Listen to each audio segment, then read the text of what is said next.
तो हेलो बच्चों, आज हम क्लास 9 के चैप्टर नंबर फर्स्ट को डिस्कस करेंगे, मैटर इन अवर सराउंडिंग। तो अगर आप हमारे चैनल पर नए हैं तो चैनल को सब्सक्राइब कर लीजिए ऐसी मोर वीडियोस के लिए। तो चलिए चैप्टर की तरफ चलते हैं। तो सबसे पहले हम जानेंगे कि चैप्टर का नाम जो है कि मैटर इन आवर सराउंडिंग, मतलब हमारे आसपास जितनी भी चीजें हैं साइंस में उन्हें मैटर कहा जाता है। आपको बच्चों में ये चीज बता दूं, ठीक है। जितनी भी चीजें हैं इन दिस यूनिवर्स में आ गया, उन सभी को हम साइंस में मैटर कहते हैं। तो हमारे आसपास की जितनी भी चीजें हैं वो सभी मैक्सिमम मैटर में, ठीक है, इंक्लूड होती हैं। तो मैटर की डेफिनेशन एक्चुअल में होती क्या है, सबसे पहले उसको जानेंगे।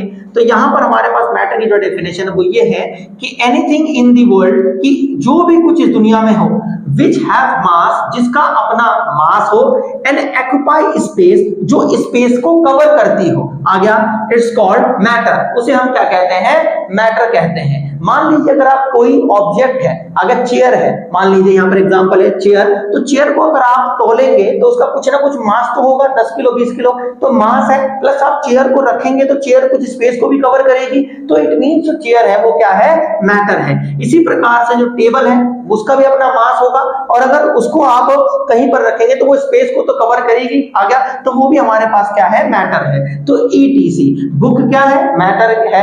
एयर क्या है, मैटर है।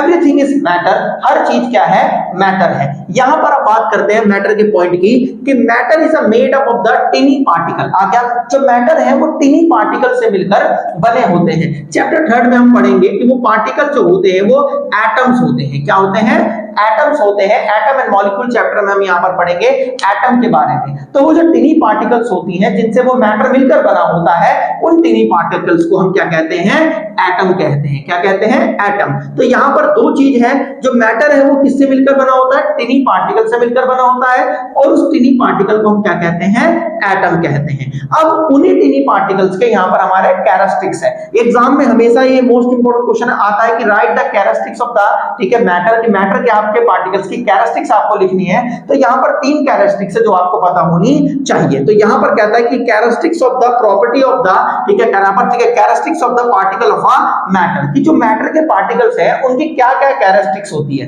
तो पहली कैरेक्टरिस्टिक्स ये है कि the particle of a matter have space between them, कि उन पार्टिकल्स के बीच में स्पेस होता है। फॉर एग्जांपल मान लीजिए कोई एक पार्टिकल है ये और ये दूसरा पार्टिकल है, तो इनके बीच में क्या होगा, स्पेस होगा।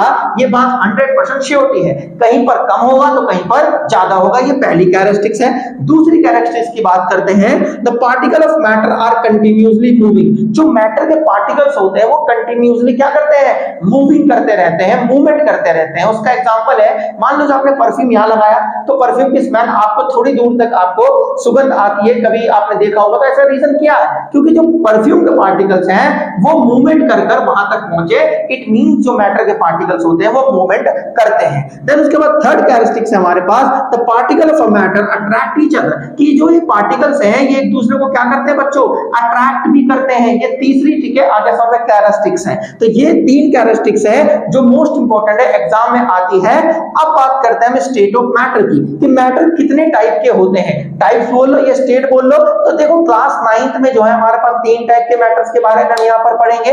आगे वैसे तो डिफरेंट टाइप ऑफ के स्टेट्स होते हैं मैटर के, पर क्लास 9th में 3 है तो हम 3 को डिस्कस करेंगे। तो पहला स्टेट होता है मैटर का सॉलिड, जो कि आइस इसका एग्जांपल है, ठीक है। बर्फ जो है वो लिक्विड, लिक्विड हमारे पास क्या है, ठीक है, वाटर इसका एग्जांपल है। और गैसेस की बात करते हैं, ठीक है, तो गैसेस हमारा क्या है, वेपर इसका एग्जांपल है। तो क्लास 9th में जो स्टेट ऑफ मैटर है वो कितने टाइप के हैं, सॉलिड, लिक्विड एंड गैसेस। अगर हम बात करें सॉलिड की तो आइस एग्जांपल है, लिक्विड की बात करें तो वाटर है, गैसेस की बात करें तो वेपर है। तो आप देखेंगे कि जो वाटर है वो तीनों स्टेट में पाया जाता है, जिस कारण आ गया वाटर को एक यूनिवर्सल मैटर भी कहा जाता है। वाटर को क्या कहा जाता है, एक यूनिवर्सल मैटर भी कहा जाता है, क्योंकि वाटर जो होता है वो तीनों स्टेट में पाया जाता है। ये हमने पार्ट फर्स्ट में पढ़ा है, आगे पार्ट सेकंड में हम इसके बारे में पढ़ेंगे।